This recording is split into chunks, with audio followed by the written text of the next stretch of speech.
Shalom, selamat hari Minggu, Bapak Ibu, Saudara-saudara yang terkasih di dalam nama Tuhan Yesus Kristus. Kembali kita bersyukur kepada Tuhan, sekalipun situasi belum memungkinkan bagi kita untuk bersekutu bersama-sama di tempat, di gereja, tetapi kita percaya bahwa penyertaan Tuhan terus ada beserta dengan kita. Dan pada kesempatan Minggu Kudus hari ini kita melanjutkan trilogi kenaikan kita tentang sebuah lagu yang ditulis oleh seorang bernama Fanny Crosby, Selamat di Tangan Yesus. Minggu lalu kita sudah merenungkan trilogi yang pertama, bagaimana hidup dalam bahaya maut tetapi tangan Tuhan menolong kita, menyertai kita. Dan minggu ini kita akan berbicara tentang kuasa dosa sudah tidak ada berdaya lagi di dalam kehidupan orang-orang percaya.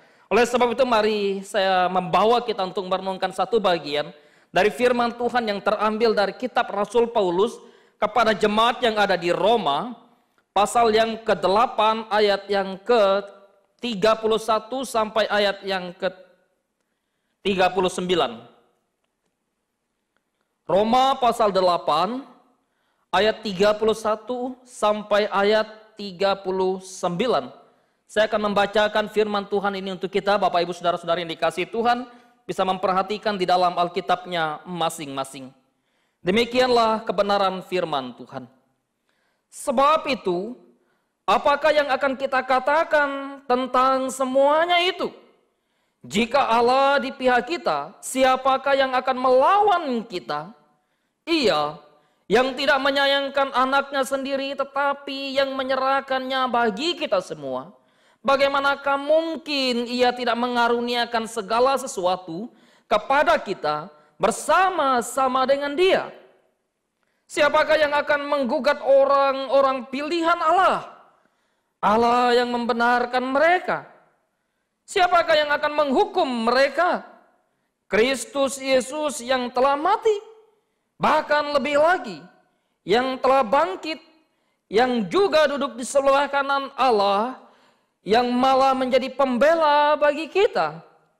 Siapakah yang akan memisahkan kita dari kasih Kristus? Penindasan, atau kesesakan, atau penganiayaan, atau kelaparan, atau ketelanjangan, atau bahaya, atau pedang. Seperti ada tertulis, oleh karena engkau kami ada dalam bahaya maut sepanjang hari.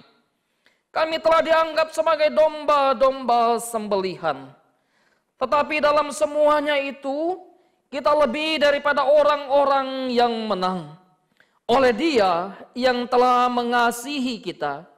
Sebab aku yakin bahwa baik maut maupun hidup, baik malaikat-malaikat maupun pemerintah-pemerintah, baik yang ada sekarang maupun yang akan datang, atau kuasa-kuasa, baik yang di atas maupun yang di bawah, ataupun sesuatu makhluk lain, tidak akan dapat memisahkan kita dari kasih Allah yang ada dalam Kristus Yesus Tuhan kita.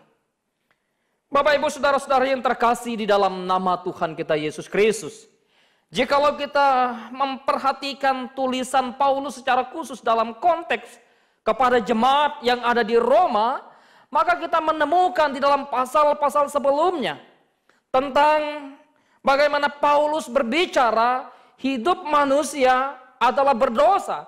Tak seorang pun yang tidak berdosa, tak seorang pun yang hidup layak dan berkenan di hadapan Allah sebelum Kristus Tuhan menebus mereka, sebelum Kristus mengampuni dosa mereka. Semua telah berbuat dosa dan telah kehilangan kemuliaan Allah. Hidup manusia bukan saja telah berdosa, tetapi ketika manusia Adam dan Hawa telah berdosa, maka manusia keturunan Adam dan Hawa menjadi produksi daripada dosa itu sendiri, menjadi agen daripada dosa itu sendiri.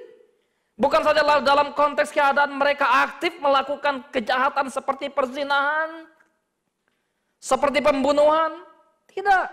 sekalipun mereka tidak melakukan hal-hal yang berbuat jahat, hal-hal yang berkenaan dengan pelanggaran-pelanggaran moral, manusia tetap dalam kuasa dosa. Bapak Ibu Saudara yang terkasih dalam nama Tuhan Yesus Kristus, dosa memporak-porandakan hidup manusia. Dosa memporak-porandakan seluruh ciptaan, seluruh alam semesta. Kalau saat ini kita mungkin berpikir bahwa pandemi COVID-19 memporak-porandakan hidup manusia, memporak-porandakan bagaimana perekonomian dunia, bagaimana perekonomian manusia, bagaimana kesehatan, bagaimana bisnis, dan lain sebagainya. Tetapi lebih daripada itu, dosa telah terlebih dahulu menghancurkan kehidupan manusia. Oleh sebab itu tidak ada yang dapat kemudian melepaskan diri dari kuasa dosa itu. Tidak ada yang bisa melepaskan diri dari cengkraman maut yang membinasakan manusia. Termasuk orang-orang pintar, orang-orang yang punya kedudukan, dan bahkan orang-orang yang punya harta terbanyak pun tidak bisa menggunakan semuanya untuk melepaskan diri dari bahaya dosa. Ibu bapak saudara-saudara yang terkasih di dalam nama Tuhan Yesus Kristus.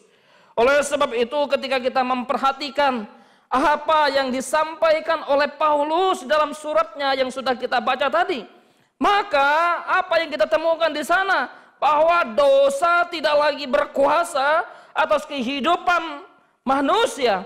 Dosa sudah tidak lagi berdaya atas kehidupan manusia. Manusia yang seperti apa? Manusia yang bagaimana? Yang kemudian bisa berkata di dalam diri mereka bahwa dosa tidak lagi berkuasa atas hidupku. Di dalam ayat sebelumnya, ayat yang ke-29 dan ayat ke-30 itu menjadi satu landasan yang penting untuk Paulus berbicara bahwa manusia yang telah dipanggil Allah, yang telah dibenarkan Allah, yang telah disucikan oleh Kristus, yang telah mati di kayu salib, maka mereka itulah yang berani berkata bahwa dosa sudah hilang kuasanya di dalam hidup mereka. Bapak Ibu Saudara yang terkasih di dalam nama Tuhan Yesus Kristus, ada beberapa fakta yang menjadikan atau yang menjadi mengapa Paulus mengungkapkan bagian di dalam ayat yang ke-31 sampai ayat ke-39 yang sudah kita baca tadi, ketika bicara tentang ada kemenangan di mana tidak lagi berkuasa dosa dalam hidup orang percaya. Fakta yang pertama bahwa dosa tidak lagi berkuasa dalam kehidupan orang percaya adalah Allah ada di pihak kita. Ayat yang ke-31 Paulus berbicara, sebab itu apakah yang akan kita katakan tentang semuanya itu? Jika Allah di pihak kita, siapakah yang akan menjadi lawan kita? Jika Allah ada di pihak kita, siapakah yang akan menjadi lawan kita? Hidup ketika manusia sudah jatuh ke dalam dosa, maka manusia menjadi seteru Allah. Manusia menjadi musuh Allah oleh karena dosa itu. Dan bahkan dosa atau kuasa iblis terus menerus berusaha untuk memerangi Allah, memerangi Tuhan, sekalipun sebetulnya mereka sadar bahwa hidup mereka tidak akan pernah berdaya. Tetapi ada satu permusuhan yang besar yang Tuhan sudah firmankan ketika manusia berdosa. Di dalam Kejadian Tuhan sudah berfirman kepada Adam dan Hawa, aku akan mengadakan permusuhan antara keturunan perempuan ini dengan keturunan ular. Keturunan perempuan yang akan meremukkan kepala dari keturunan ular, dan keturunan ular akan meremukkan tumit dari keturunan perempuan itu. Ibu bapak saudara terkasih dalam nama Tuhan Yesus Kristus, permusuhan yang terjadi itu terus menerus ada dalam dunia, dan bahkan sampai sekarang pun permusuhan sebetulnya. Ya, iblis selalu memusuhi kehidupan orang percaya, bukan? Iblis selalu memusuhi kehidupan orang-orang yang hidup dekat dengan Tuhan, bukan? Bukan orang yang berdosa, bukan orang yang di luar Kristus yang dimusuhi iblis. Yang dimusuhi iblis adalah orang-orang yang hidup di dalam Kristus. Yang sudah ditebus oleh Kristus. Yang sudah diselamatkan oleh Kristus. Kenapa? Karena memang tujuan iblis adalah bagaimana membawa orang-orang yang telah hidup dalam Kristus untuk tidak taat kepada Kristus, untuk tidak mengasihi Kristus, untuk tidak hidup dalam kesetiaan kepada Kristus. Itulah tujuan daripada iblis. Ibu bapak saudara yang terkasih dalam nama Tuhan Yesus Kristus. Maka Paulus menyadari bahwa dosa sudah tidak lagi berkuasa atas kehidupan kita sebagai orang-orang percaya yang telah ditebus oleh Kristus, yang telah dibenarkan oleh Kristus. Dengan cara apa? Oleh karena apa? Dan kita bisa menang. Kita bisa berkata, dosa engkau tidak lagi berkuasa atas hidupku. Maut engkau telah dikalahkan. Kuasa maut sudah ditelan oleh kuasa Kristus yang mati, bangkit, dan naik ke surga itu. Bapak Ibu, kita berani berkata, Allah ada di pihak kita. Yang harusnya membuat kita tidak takut lagi di dalam menjalani kehidupan hari lepas hari. Karena siapa lagi yang menjadi lawan kita? Siapa lagi yang menjadi tanding kita? Siapa lagi yang akan bisa menghancurkan kehidupan kita? Ya, kecuali kita mau menyerahkan hidup kita kepada satu kehancuran. Maka hidup kita akan hancur. Oleh sebab itu ketika kita jatuh ke dalam dosa, harusnya kita mengintrospeksi diri. Bukan menyalahkan situasi. Bukan menyalahkan lingkungan. Bukan menyalahkan orang-orang di sekitar. Tapi terlebih dahulu kita salahkan diri kita. Kenapa saya terlalu lemah? Kenapa saya masih kembali lagi kepada dosa lama saya? Ibu bapak, saudara-saudara yang terkasih dalam nama Tuhan Yesus Kristus. Fakta bahwa dosa sudah tidak lagi berkuasa dalam hidup manusia. Bukan saja karena Kristus ada di pihak kita. Atau bukan saja karena Kristus ada di pihak orang percaya. Tetapi juga fakta yang kedua yang ingin disampaikan oleh Paulus dalam bagian ini adalah di mana Allah adalah pembela kita. Allah adalah advokat kita. Kalau bahasa lawyer atau bahasa hukum, Allah adalah lawyernya kita. Paulus sedang berbicara kepada orang-orang yang ada di Roma yang memang betul-betul mengenal bagaimana peradilan di Roma pada waktu itu.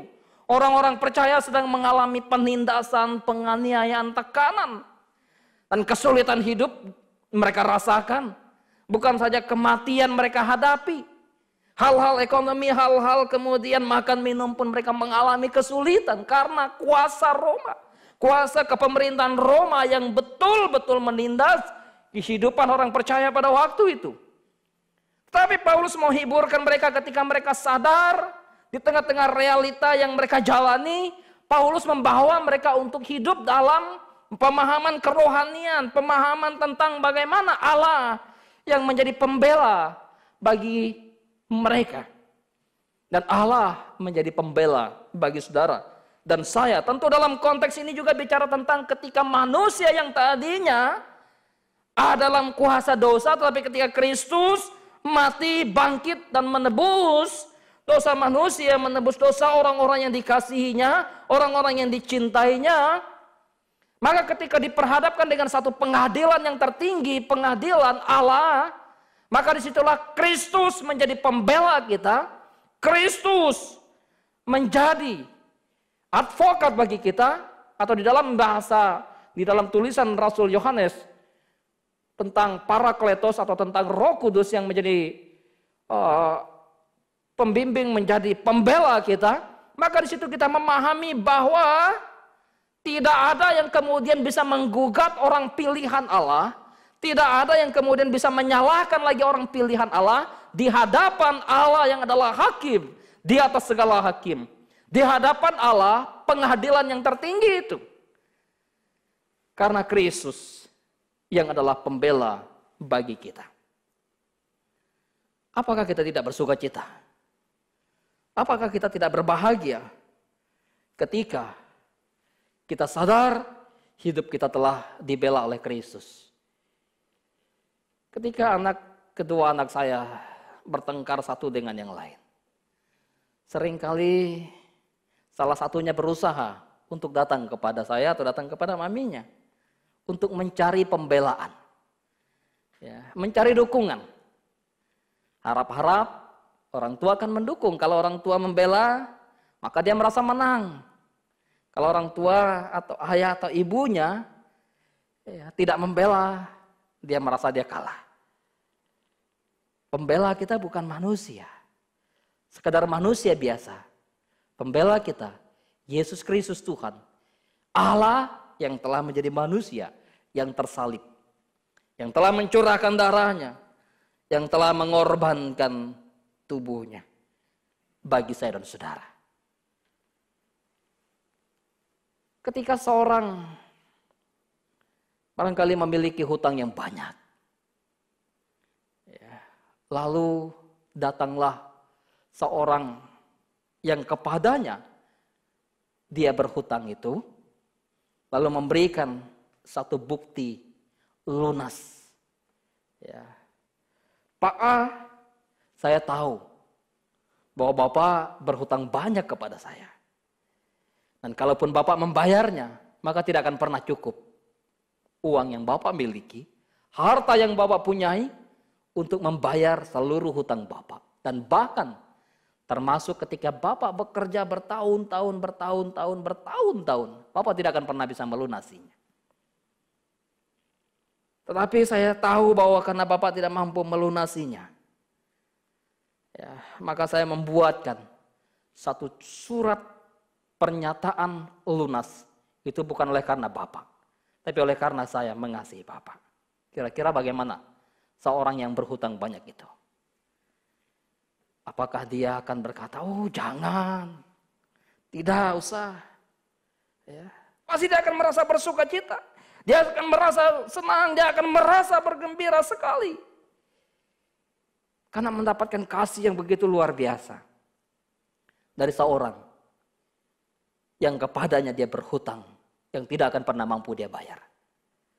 Saya dan saudara tidak akan pernah mampu membayar dosa kepada Bapa yang murka itu terhadap kita.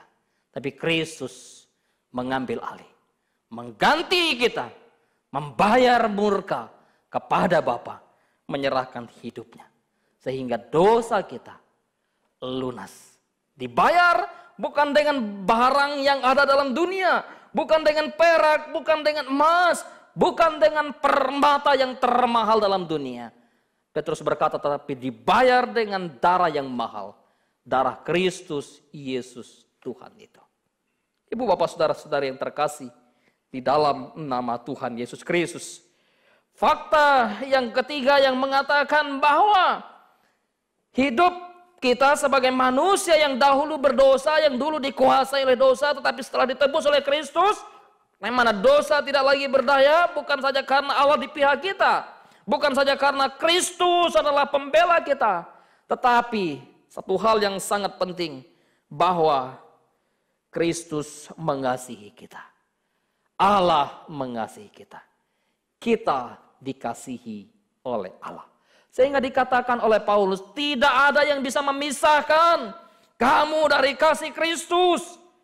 Ketelanjangankah, kelaparannya, pedangkah, aniaya, dan apapun pergumulan kesulitan yang ada di dalam dunia ini. Paulus bicara kepada orang-orang di Roma, orang-orang percaya. Tidak ada yang bisa memisahkan kita dari kasih Kristus. Betapa dalamnya, betapa eratnya, betapa melekatnya kasih Kristus kepada saya dan saudara, bagi kita. Oleh sebab itu ketika kasih yang besar yang dikorbankan, yang dinyatakan oleh Yesus Kristus, yang menyerahkan diri, maka di sini Paulus berbicara, tidakkah anak diserahkan oleh Bapa ataukah tidakkah? Kita melihat, kita menyaksikan betapa Allah yang tidak menyayangkan anaknya sendiri, yang telah menyerahkan anaknya bagi kita. Anak satu-satunya, anak tunggal Bapa yang terindah, yang termahal, yang dimilikinya, dia serahkan. Bagaimana mungkin dia tidak menyerahkan atau tidak memberikan sesuatu yang lain kepadamu? Tapi seringkali manusia mengukur atau orang percaya mengukur kasih Allah dengan berkat finansial, dengan berkat kesehatan, dengan berkat kedudukan. Tentu itu bagian dari kasih Allah, tetapi bukan itu ukuran tertinggi dari kasih karunia Allah bagi saudara-saudara. Tapi bagi kita yang sadar bahwa Bapa begitu mengasihi anak, rela menyerahkan anaknya, dia tidak menyayangkan anaknya itu untuk dikaruniakan, untuk dikorbankan sebagai tebusan bagi dosa saya dan saudara. Supaya kita hidup berkenan di hadapannya. Supaya kita hidup dalam anugerah keselamatannya. Ibu bapak saudara-saudara yang terkasih dalam nama Tuhan Yesus Kristus. Seorang Fanny Crosby bukanlah seorang yang boleh dikatakan beruntung secara fisik. Bukan, dia seorang yang cacat. Buta sejak kecil. Ya, waktu lahir tentu belum buta. Tapi ketika berobat, ya boleh dikatakan pada waktu itu malpraktek dokter. Karena dokter yang biasa menjadi langganan keluarga, pada waktu Fanny sakit tidak ada di tempat, lalu mereka pergi ke dokter yang lain. Lalu apa yang terjadi? Singkat cerita bahwa hal hasil mengakibatkan kebutaan bagi Fanny Crosby. Apakah itu menjadi halang bagi dia untuk mengasihi Tuhan?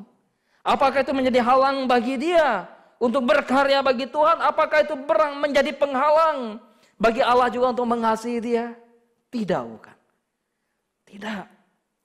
Justru dia berkata, jikalau aku diminta untuk memilih apa dalam hidup ini.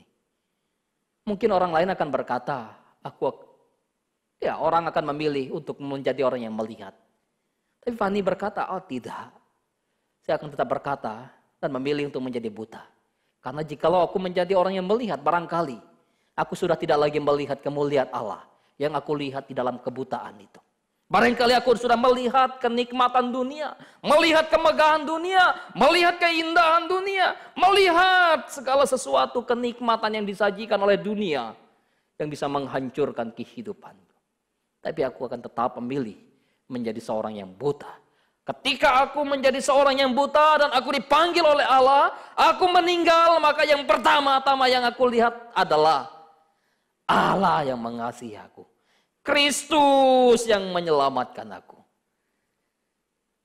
Bukankah ini satu pernyataan seorang yang beriman kepada Tuhan? Di dalam pergumulan hidup yang sulit, di dalam keterbatasan fisik yang ada. Bapak ibu saudara-saudara yang terkasih dalam nama Tuhan Yesus Kristus. Kita pun harusnya bisa berkata demikian, bukan? Jikalau kita sadar bahwa Kristus begitu mengasihi kita. Kristus telah menyelamatkan kita. Oleh sebab itu ketika kita bicara tentang bagaimana fakta kebenaran di mana dosa sudah tidak lagi berdaya atas kehidupan orang percaya. Maka bukti bagaimana dosa tidak lagi berdaya dalam kehidupan orang percaya. Bahwa mereka mampu mendeklarasikan kemenangan iman mereka. Mereka mampu mendeklarasikan kemenangan iman di dalam Kristus Tuhan. Ayat ini seringkali dipelintir oleh orang-orang Kristen. Kita lebih daripada pemenang, kita menjadi kepala sehingga kita naik jabatan, sehingga kita menjadi orang yang kaya raya. Terlalu banyak orang yang punya kedudukan yang lebih tinggi, yang tidak mengenal Kristus. Terlalu banyak orang yang menjadi miliuner di dalam dunia ini, yang tidak hidup dalam Kristus. Tapi Paulus mau katakan, ketika orang percaya yang dahulu adalah hamba dosa, yang dahulu adalah budak daripada dosa, budak daripada kejahatan. Tetapi setelah ditebus oleh Kristus, Kristus menjadi milik mereka dan mereka milik Kristus. Maka mereka berani berkata, kita lebih daripada pemenang dalam pertarungan iman, mengalahkan segala kuasa kejahatan. Bukan karena hebat kita. Karena Kristus yang taat itu. Bukan karena kekuatan kita. Karena kesetiaan Kristus. Bukan karena kehebatan kita. Karena pengorbanan Kristus yang sempurna. Anak domba Allah yang tidak bercacat celah itu. Yang mengorbankan dirinya sebagai imam besar agung kita. Yang mempersembahkan diri sebagai korban satu kali untuk selamanya. Bapak Ibu Saudara-saudara yang terkasih dalam nama Tuhan kita Yesus Kristus. Beranikah kita berkata, di dalam menghadapi kesulitan hidup ini, kita lebih daripada pemenang. Bukan karena kita tidak sakit, oleh karena pandemi COVID. Kita lebih daripada pemenang. Bukan karena bisnis orang lain hancur, bisnis kita tidak hancur. Kita lebih daripada pemenang. Bukan karena soal bagaimana orang kesulitan makanan, kita tidak kesulitan makanan. Kita berani berkata di tengah situasi yang tidak mudah ini, dengan berkata kita lebih daripada pemenang, karena kita punya pengharapan dalam Kristus. Sekalipun situasi sulit hidup kita rasakan juga. Ya. Jangan pernah kita berpikir, wah kita orang beriman. Kenapa orang beriman? Karena tidak tertular pandemi COVID-19. Terlalu dini dan terlalu mudah untuk mengatakan hal itu. Apakah kita berani berkata, orang yang mati, orang yang meninggal karena pandemi COVID ini, mereka adalah orang yang tidak beriman? Terlalu banyak orang ya, yang meninggal bukan saja karena pandemik. Ada yang jatuh karena pesawat, ya, beberapa waktu lalu salah seorang pilot yang meninggal dalam penerbangan di daerah Papua, seorang relawan juga untuk mengantar bantuan kemanusiaan. Orang-orang yang menyerahkan hidup kepada Tuhan sudah tidak lagi takut menghadapi kematian. Sudah tidak gentar lagi menghadapi yang namanya maut. Karena mereka tahu maut telah dikalahkan oleh Kristus. Kemenangan orang percaya. Bukti bahwa dosa sudah tidak lagi berdaya dalam hidup orang percaya. Orang percaya berani mendeklarasikan imannya di dalam Kristus. Orang di Roma atau orang percaya mula-mula, mereka dalam penganiayaan yang besar. Dan bahkan para nabi, para rasul, mereka semua dalam penganiayaan yang besar. Tapi mereka mendeklarasikan iman mereka. Bahwa mereka adalah orang-orang yang senantiasa hidup dalam kesungguhan. Dan bukti selanjutnya bahwa orang-orang percaya, atau bukti bahwa dosa sudah tidak lagi berdaya dalam kehidupan orang percaya yang kita baca. Di mana tidak ada lagi penghukuman. Bagi mereka yang telah ditebus oleh Kristus, tidak ada lagi penghukuman yang kekal. Bagi orang-orang yang telah dibenarkan dia, yang telah dipanggilnya, yang telah disucikan oleh Kristus Yesus itu. Tidak ada lagi penghukuman. Karena tadi Kristus adalah pembela mereka. Paulus ingatkan kepada kita. Selamat di tangan Yesus. Aman pelukannya. Dalam teduh kasihnya itulah lirik lagu yang disampaikan oleh Fanny Crosby. Dan di dalam ayat yang kedua, Fanny juga menulis, selamat di tangan Yesus. Aku tentram penuh. Dosa pun dan cobaan jauh dari diriku.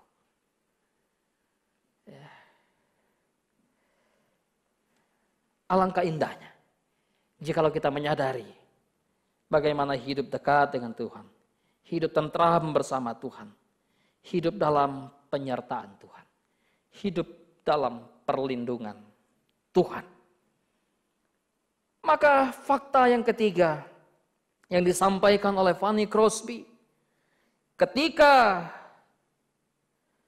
di dalam tulisannya tentang lagu Selamat di Tangan Yesus. Dan saya membawa dari Roma yang sudah kita baca tadi. Bagaimana Paulus menggambarkan bahwa fakta dosa sudah tidak lagi berdaya dalam kehidupan orang-orang percaya. Mereka mampu mendeklarasikan keimanan mereka.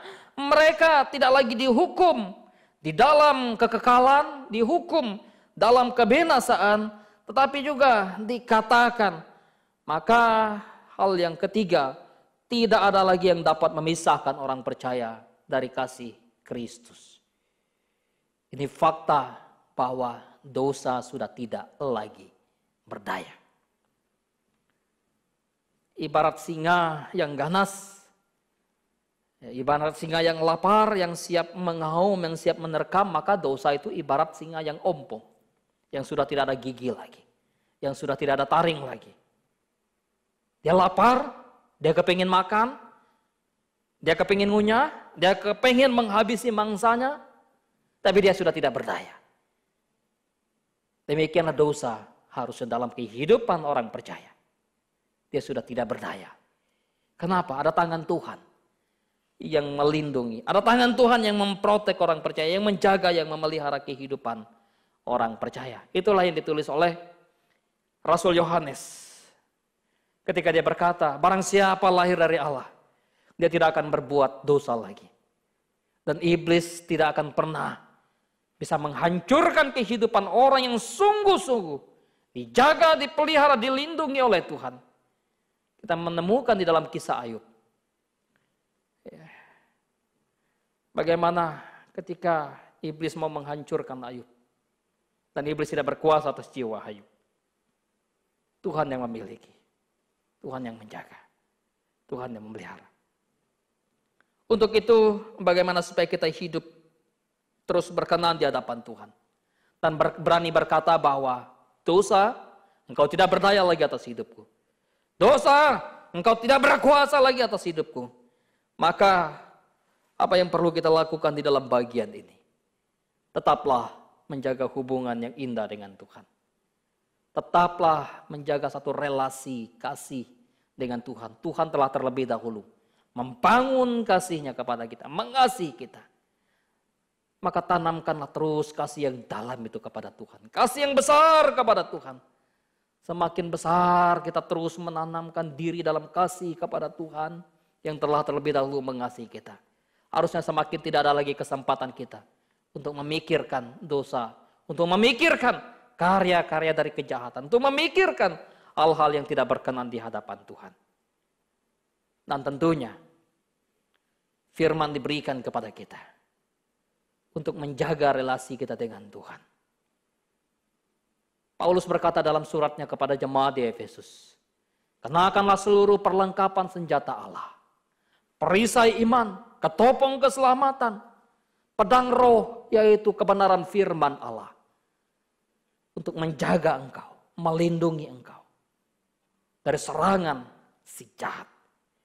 Dan Paulus berkata tentunya di dalam pasal yang sama kalau kita membaca di ayat yang sebelumnya. Paulus juga mendorong orang percaya di Roma untuk terus berdoa kepada Tuhan. Mohon perlindungan Tuhan, mohon kekuatan Tuhan.